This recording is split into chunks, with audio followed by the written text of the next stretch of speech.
कि अगर पाकिस्तान को सैलाब से बेल आउट करना होगा तो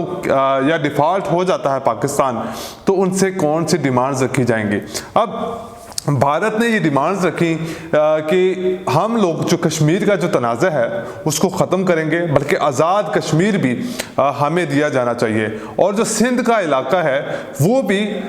इसके कंट्रोल में आना चाहिए, भारत के कंट्रोल में, क्योंकि वो हिंद का हिस्सा है और सिंध उसका नाम बाद में रखा गया, तो वो जो सूबा है पूरा वो भी भारत को मिलना चाहिए। और इसके ऊपर पूरी मनसूबाबंदी भी कर ली गई और पाकिस्तान को और ज़्यादा मज़ीद तंग करने के लिए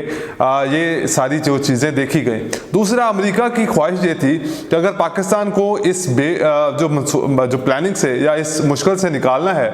तो फिर पाकिस्तान को कुछ चीज़ों अपनी जो है वो उनके ऊपर कंप्रोमाइज़ करना पड़ेगा, जिसमें से एक चीज़ ये थी कि इसराइल को तस्लीम करना। इमरान खान साहब इसमें बहुत बड़ी रुकावट थे, वो इसराइल को तस्लीम